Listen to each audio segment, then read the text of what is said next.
Evening friends. तो कैसे हैं आप सब लोग? मैं बिल्कुल ठीक हूँ। और आज ये जो ब्लॉग हो रहा है ना, वो मैं अपने बारे में बता रहा हूँ, क्यों दूसरों से जानना कि मैं क्या हूँ क्या नहीं। तो सबसे पहले नाम, किस फैमिली से हूँ और कहाँ से हूँ, सब कुछ क्या क्या किया हुआ है ज़िंदगी में, वो सब कुछ बताऊँगा आपको। नाम तो वैसे आपको सबको पता है मेरा मेरा नाम है विकास सिंह और मैं एक हिंदू परिवार से हूँ, राजपूत फैमिली से। और गांव, और जो मेरा घर था, सबसे पहले मेरा घर था गांव में। जैसे मैं आपको वीडियो में भी देखा होगा आपने, मेरा गांव है धनवाल, जो तहसील खोड़ में पड़ता है और डिस्ट्रिक्ट जम्मू में पड़ता है। तो जहाँ हम रहते हैं पलोड़ा में, तो धनवाल जो है वो पलोड़ा से कोई 60 किलोमीटर है। ठीक है, वो आपको अब वीडियो में तो आपको पता ही है, आप देखते रहते हैं। देन आगे बताते हैं कि हम, जब मैं कोई फर्स्ट क्लास में था तो हम जम्मू आ गए थे, क्योंकि पापा की ड्यूटी इधर थी। तो पापा सीनियर टेक्नीशियन थे, फिर उसके बाद सीनियर इंजीनियर असिस्टेंट बने। देन उनकी गवर्नमेंट जॉब थी, तो सेंट्रल गवर्नमेंट में तो अच्छा था सब कुछ। फिर मम्मी हाउस मेकर हैं, दो मेरी सिस्टर्स हैं, एक बेचारी मेंटली डिसऑर्डर है बाय बर्थ थी, और एक की शादी हो गई है। वो उन्होंने बीएससी, एमएड, बीएड वगैरह सब कुछ किया हुआ है। और अभी वो शिक्षा निकेतन में एज ए टीचर कर रहे हैं। पहले गवर्नमेंट थी, रमसा के बारे में कुछ हुआ तो वो चलो साइड की बात, मैं अपने बारे में बताता हूँ। जब मैं हुआ था तो मम्मी बताते हैं कि तू ना सिर्फ छत्तों को देता रहता, क्योंकि हम पहले बड़े गरीब थे। मम्मी कहते कि इतना फाइनेंशियल साउंड नहीं था, पापा और भी 5-6 भाई थे, तो सब कुछ था। तो वो कहते थे जब तू हुआ तो तू क्या छत को देखता रहता था। तो एक पंडित ने बताया कि ये जिस भी घर में जहाँ भी जाएगा वहाँ पे पक्के मकान होंगे, कच्चा नहीं रहेगा। देन वो सिस्टम हुआ, जब मैं पैदा हुआ मेरे 6 महीने बाद ही घर पूरा रेनोवेट हो गया, मतलब भी पूरा चेंज कर दिया, वो पक्का घर हो गया। वहाँ से जब निकला उधर से, देन हम जम्मू शिफ्ट हुए, यहाँ भी पक्का घर था। फिर उसके 8-9 महीने बाद हमने अपना घर बना दिया, जो जब हम जहाँ पे रहते हैं वो भी हमने वीडियो में देखा ही होगा। और उसके बाद स्टडी स्टार्ट हो गई। फर्स्ट डे मैं रैना स्कूल में आ गया, मेरे घर के पास ये बहुत अच्छा स्कूल है, पढ़ाते भी बहुत अच्छा थे। वो पढ़ने वाला भी होना चाहिए बाकी बच्चा, तो बाकी सिस्टम बड़ा अच्छा चल रहा था। देन उसके बाद हम पहुँचे फर्स्ट, सेकंड, थर्ड, फोर्थ, तो आपको पता ही है नॉर्मल ही रहता है सब कुछ। मेरी 10th हुई, 10th में अच्छे नंबर थे, ज़्यादा नहीं कहता है, हमारे कहते हैं ना राजपूतों में कि बच्चा 70% भी ले ले बहुत बढ़िया है, क्योंकि हम पढ़ते ही कम है। राजपूतों के लड़के बहुत कम पढ़ते हैं, क्योंकि उनको पता है जॉब मिलनी है नहीं, एंड में लास्ट में कोई अच्छा ही काम खोलना है, जो अब मैं कर रहा हूँ यूट्यूब का भी।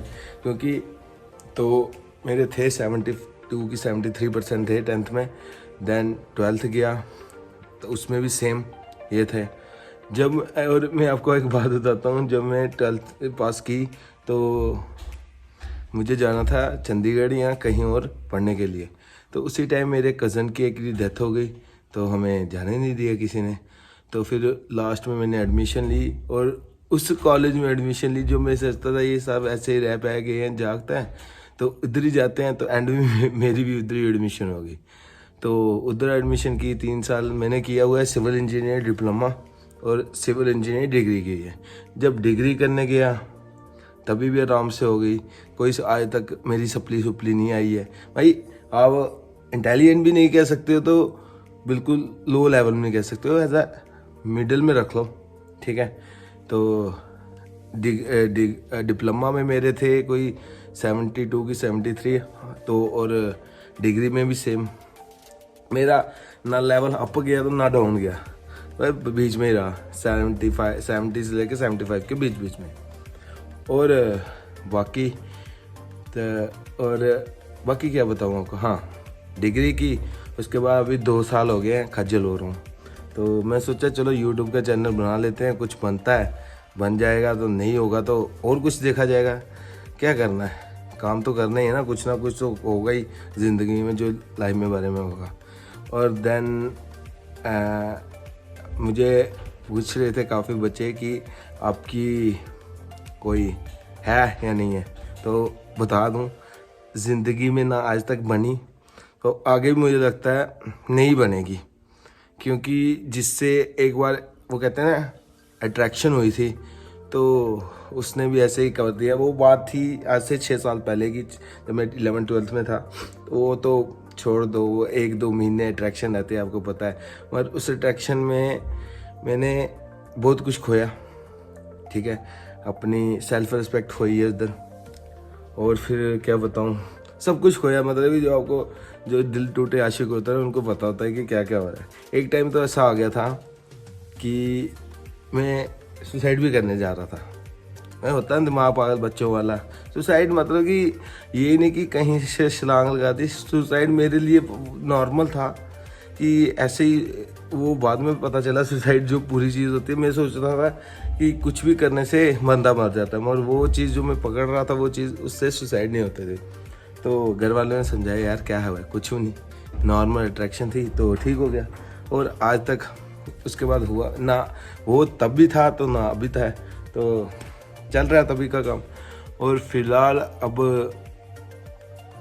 करंटली तो कुछ नहीं, ना जॉब है ना कोई कुछ है, बस आहिस्ता आहिस्ता लाइफ चल रही है। लेकिन घर वालों की सपोर्ट पूरी रही है। बचपन से आज तक किसी चीज़ की कमी नहीं आनी दी है उन्होंने। जो कुछ मांगा तभी मिल गया। बाइक मांगी बाइक मिल गई, स्कूटी मांगी स्कूटी मिल गई, कार मांगी कार मिल गई, सब कुछ मिल गया। तो ज़्यादा मैं फाइनेंशियली वीक भी नहीं थे। उसके बाद जब पापा की जॉब के अच्छा हो गया, फिर 2019 की बात है, तो उस टाइम मार्च में पापा की डेथ हो गई।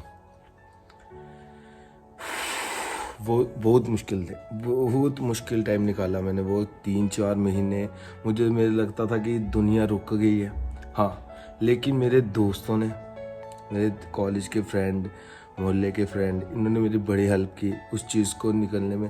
भाई मुझे लगता था कि ये दुनिया है ही नहीं, एग्जिस्ट ही नहीं करती है, या मैं रुक गया था या दुनिया रुक गई थी मेरे लिए। लेकिन मेरे दोस्तों ने मेरा इतनी हेल्प की उस चीज़ से निकलने के लिए। बाहर मैं लगा लो लगभग 3 महीने मैं घर वालों को बताता नहीं था मेरे साथ क्या चल रहा है। मम्मी को बताता नहीं था, सिस्टर को बताता नहीं था कि मेरे साथ क्या चल रहा है, क्या हो रहा है। इनको लगता था कि ये वीक नहीं है, ये स्ट्रांग है, मगर वो मुझे ही पता था कि मेरे अंदर क्या चल रहा है। मगर हाँ, दोस्तों ने बहुत हेल्प की है। सब दोस्तों, जितने मेरे दोस्त हैं, सबको पता है मेरे बारे में, तो उन्होंने बहुत हेल्प की है। फाइनेंशियली भी कह सकते थोड़ी बहुत है, क्योंकि फाइनेंशियली साउंड था मैं, इतनी भी बुरी हालत नहीं थी। लेकिन इमोशनली बहुत हेल्प की है। इतनी हेल्प की कि लगा लो हमारे कॉलेज में वो, जब हमें हिंदू कल्चर में होता है ना कि प्याज नहीं खाना होता है या कुछ नहीं करना होता है 1 साल के लिए, वो उन्होंने अपनी जेब से पैसे डालने की, इसको बगैर प्याज के खाना, इसके लिए अलग रह लो। कभी मैं उनको बोल देता था यार वहाँ से ले लेना, पैसे मेरे नाम के कटवा देना, तो वो कर देते थे ऐसा। तो ऐसे मेरे मैक्सिमम दोस्त ही कॉलेज में बहुत थे, उन्होंने बहुत हेल्प की मेरी उस चीज़ को निकलने में के लिए, ठीक है। जब पापा की मेरी की डेथ हुई थी, तो उसके बाद अभी ट्रैक पे आ गई है गाड़ी, अब ठीक हूँ थोड़ा सा। अब घर वालों को भी मैं अब देखता हूँ सब कुछ कि ऐसे नहीं, ऐसा हो, जो हो गया वो हो गया। मगर इसके बीच में क्या हुआ कि मम्मी बीच में मम्मी को भी बहुत हमारी टेंशन रहने लगे कि कैसे चलेगा आगे, कैसे नहीं चलेगा। मगर पापा की गवर्नमेंट जॉब की वजह से हम अभी भी ठीक है, सब कुछ अभी भी ठीक चल रहा है। और क्या बताऊँ अपने बारे में। हाँ, और आपका बहुत थैंक यू, आपने मेरे 1K करवाए हैं, तो ऐसे ही आगे करवाते रहना। तो अगले नेक्स्ट ईयर पापा के 4 साल हो जाएंगे। अभी 2019 में डेथ हुई, तो 2023 में 4 साल हो जाएंगे, छुरी हो जाएगी। देन उससे बीच में अगर कहीं जॉब लग गई तो वो भी बहुत अच्छा है। तो बाकी और ज़्यादा कुछ है ही नहीं मेरे बारे में कि मैं क्या हूँ क्या नहीं, क्या चल रहा है मेरी ज़िंदगी में। बस ज़िंदगी में चल तो कुछ खास रहा नहीं है, बस ज़िंदगी ऐसे अब कह सकते हो कि ना चल रही है, दौड़ रही है। बस वो कहते हैं ना, आराम से जैसे टोरोटाइज चलता है, आराम से, बस कछुआ वैसे चल रही है। तो एडवेंचर हो नहीं रहा थोड़ा भी, बिल्कुल भी। तो मैं सोचा कि तभी यूट्यूब चैनल बनाता हूँ, फिर अपने बारे में जब मेरे 1 के हो जाएंगे तो मैं आपको सबको बताऊँगा कि मैं किस फैमिली से बिलोंग करता हूँ, कहाँ से आता हूँ, कहाँ था, अब क्या कर रहा हूँ, क्या चल रहा है। तो ये था मेरा सब कुछ। और बाकी और बीच में मुझे एक कमेंट भी आया भी, यार शादी कब है आपकी। और यार शादी अभी 25 का हुआ हूँ, कम से कम 30 में करूँगा जाके। अभी 5 साल है, 5 साल बैठने दो आराम से। मुझे ऐसे भी मैं डिप्रेशन में ही रहता हूँ, डिप्रेशन में रहता हूँ। देखो डिप्रेशन का नाम भी नहीं सही बोलने आ रहा मेरे से, तो वो होता रहेगा सब कुछ। देन अभी 1-2 चीज़ें हैं जो लाइफ में चाहिए। सबसे पहली है जॉब। जॉब जिस दिन मिल जाएगी उस दिन मैं मतलब कि वो कहते हैं ना गंगा नहा लिया, तो उस दिन एक किस्म की गंगा नहा ली है। तो अगर नहीं होगा जॉब का तो देन और कुछ बिजनेस सोचेंगे। तो उसकी इस वक्त तो मुझे काफ़ी ज़रूरत है जॉब की। जॉब की इतनी हद तक ज़रूरत है कि आज जो, अब मैं क्या बताऊँ, एक छोटा सा बच्चा है ना, मतलब कि 5-6 साल का, वो भी मुझे ताने मारता है यार। बड़े तो छोड़ो, बड़े तो मारते मारता, आपको पता है, बड़े तो मारते मारते, मुझे छोटा से बच्चे हैं ना वो भी ताने मारते, भैया आपने इतना पढ़ा, आपने इतना कुछ किया, कहाँ जॉब। जिस दिन आपकी जॉब लगेगी ना, हम बताएंगे आपको, ये हम आपसे पार्टी लेंगे, वो लेंगे, फलान लेंगे। मगर मुझे समझ नहीं लग रहा होगा कैसे, वो ट्रैक पे कैसे आएगा, कुछ पता नहीं चल रहा है। और कब लगेगी टिवड़े, हाँ। और ये टिवड़ों की बातों में नहीं आना। मैं आया था, मैं पागल हो गया। मुझे कहते इसकी अगले महीने जॉब है, जो मर्जी कर लो आप, ये ऐसा मैंने टिवड़ा देखा नहीं, ये है वो है। बहुत पढ़ने वाला, मैं पढ़ने ठीक था, नॉर्मल थे, मगर ये था degree 11th 12th diploma 10th, कभी कभी भी सप्ली नहीं आई मेरी।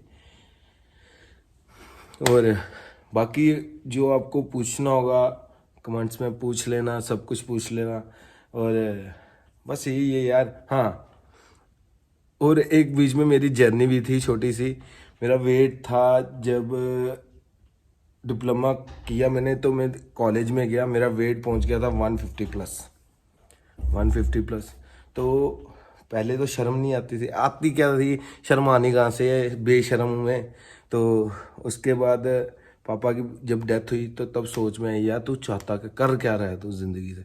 फिर देन आहिस्ता आहिस्ता आहिस्ता आहिस्ता 150 से 127, 127 से फिर 110, 110 से 99। जिस दिन मैं 99 आया ना, मेरी इतनी खुशी हो गई। मैं यार इतनी जल्दी वेट रिड्यूस हो गया, 6-7-8 महीने लगे, मैं इतने आ गया। तो जब उस दिन इतनी खुशी हुई कि मेरा वेट सीधा 110 पहुंच गया, खुशी के मारे वेट बढ़ गया। और वो खुशी आज तक नहीं गई है, वेट बढ़ता ही फिर से बढ़ने लग गया। पहले कम हो गया था, अब बढ़ते ही जा रहा है, और फिर से कोई पता नहीं चल रहा। तो ये है मेरी कहानी और ये हूँ मैं। देन आपको मिलता ही रहूँगा, मैं अपने बारे में बताता ही रहूँगा। तो जैसे आपने 1K करवाए हैं वैसे ही 2K करवा दो, और वैसे ही 3, 4, 5 और जितने भी हो सकते हैं आप करवा सकते हो। आपके हाथों में है सब कुछ। बाकी मेरे बारे में यही है सब कुछ, आपके सामने जो भी था मैंने अपने फैमिली के बारे में, मतलब रिलेशन के बारे में, रिलेशन तो था ही नहीं, अपने अपनी सिचुएशन थी जो भी थी वो सब के बारे में आपको बता दिया। और जो मैं एक बात बता रहा हूँ, अगर दोस्त नहीं है, फैमिली नहीं है, रिलेटिव्स नहीं है, तो ज़िंदगी ना नहीं सही करती। देखो रिलेटिव्स कहते हैं ना कि हमारे रिलेटिव वो है वो है वो है, अगर रिलेटिव्स नहीं ना होंगे तो आपको लगेगा ये ताने मारते हैं वो मारते हैं, वो उनका ताने मारना नहीं होता, ठीक है। वो ताना मारना नहीं होता। ताना क्यों नहीं मारना था, अगर वो कुछ बोल रही है तो उनको कुछ करके दिखाओ, ठीक है। जैसे मैं अपने बारे में बताता हूँ, जब मैं पेपर देने जाता था मैं ये सोच के नहीं जाता था मैंने पास करना है। मैं ये कहता था ये इस चाचू मुझे क्या बोलेंगे, ये वाले चाचू मुझे, ये वाले ताऊ जी मुझे क्या बोलेंगे। तो मैं उस हिसाब से पेपर देता था कि इनको बताना है यार मैं कुछ कर सकता हूँ। अगर आपके ऊपर प्रेशर ही नहीं होगा, आप फेल होते रहोगे तो क्या फ़ायदा। ठीक है ना। तो फैमिली भी होना ज़रूरी है, रिलेटिव्स होना भी ज़रूरी है, तो फ्रेंड्स ज़रूरी है। फ्रेंड्स मैं नहीं कहता कि एक दो रखो, मेरे तो भाई बहुत है और जितने भी हैं बहुत अच्छे हैं। बीच में कर देते हैं कोई ऐसे काम खराब डामाडोल कर देते हैं, मगर जितने भी हों उतने, कहते हैं कंधे जितने ही हों उतने अच्छे रहते हैं, लास्ट में बहुत काम आते हैं। तो बस ये है मेरी कहानी। और आपको जो पूछना हो तो कमेंट सेक्शन में पूछ लेना, वो मैं बता दूंगा यार। मैं वैसे बेला रहता हूँ पूरे दिन, जॉब में तो आपको बोल रहा हूँ ना, एक ही चीज़ चाहिए, जॉब जब लग गई तो बारे नहीं आ रहे। बाकी चल ही रहा है ऐसे सिस्टम, अभी तक तो घर वाले चला ही रहे हैं। ओके, तो जो भी पूछना होगा कमेंट सेक्शन में पूछना और टू के करवा दो। ओके, अगर कुछ भी आपको लगता है कि मैं झूठ शूठ बोल रहा हूँ या कुछ भी बोल रहा हूँ, भाई मैं हूँ खुले दिल वाला, मैं जो भी बोलता हूँ सच बोलता हूँ, सच के बिना मैं कुछ नहीं बोलता, ठीक है। तो अगर वीडियो अच्छी लगी हो तो लाइक शेयर सब्सक्राइब सब कुछ कर देना, और फॉलो तो आप वही कर ही देना। तो ओके, बाय।